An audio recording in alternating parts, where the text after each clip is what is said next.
তো এরকম আসলে একটা নির্লজ্জ পরিবেশের মধ্যে থাকতে থাকতে লজ্জা শরম যে মানুষের আছে এটা ভুলেও গেছিল।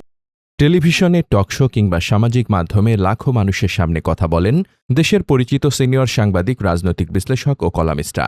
কিন্তু সেই আলোচনায় যদি উঠে আসে ভুল বা বিভ্রান্তিকর তথ্য, তাহলে তার বড় প্রভাব পড়ে জনমতেও। সাম্প্রতিক সময় এমনই একটি প্রতিবেদন প্রকাশ করেছে দ্য ডিসেন্ট। গত প্রায় 2 বছরে বিভিন্ন ফ্যাক্ট চেকিং প্রতিষ্ঠানের যাচাইয়ে অন্তত 31টি ভুয়া বা বিভ্রান্তিকর তথ্য শনাক্ত হয়েছে, যা প্রচার করেছেন 12 জন পরিচিত টকশো আলোচক, সিনিয়র সাংবাদিক, রাজনৈতিক বিশ্লেষক ও কলামিস্ট। এমন তথ্য উঠে এসেছে ওই প্রতিবেদনে। তালিকায় শীর্ষে রয়েছে সাবেক সংসদ সদস্য গোলাম মাওলা রনি ও সিনিয়র সাংবাদিক মাহবুব আজিজ। ফ্যাক্ট চেকিং প্রতিবেদনে তাদের প্রত্যেকের বিরুদ্ধে 5টি করে ভুয়া বা বিভ্রান্তিকর তথ্য প্রচারের উদাহরণ উল্লেখ করা হয়। এরপর রয়েছে সিনিয়র সাংবাদিক মাসুদ কামাল। তার নামে 4টি বিভ্রান্তিকর তথ্যের তথ্যপ্রমাণ তুলে ধরা হয়েছে। এছাড়া সিনিয়র সাংবাদিক আনিস আলমগীর, আইনজীবী ASM শাহরিয়ার কবি, BBC বাংলার সাবেক প্রধান সাবির মোস্তাফা এবং কলামিস্ট নাদিম মাহমুদের বিরুদ্ধে 3টি করে বিভ্রান্তিকর তথ্য ছড়ানোর ঘটনা উল্লেখ করা হয়।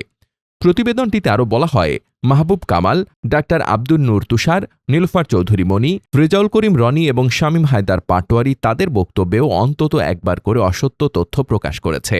প্রতিদিন টকশো ও সামাজিক মাধ্যমে লাখো মানুষের কাছে পৌঁছে যায় এসব আলোচকের বক্তব্য। তাই মতামতের আগে তথ্যের সত্যতা নিশ্চিত করা শুধু দায়িত্বই নয়, গণমাধ্যমের বিশ্বাসযোগ্যতা রক্ষারও অন্যতম শর্ত।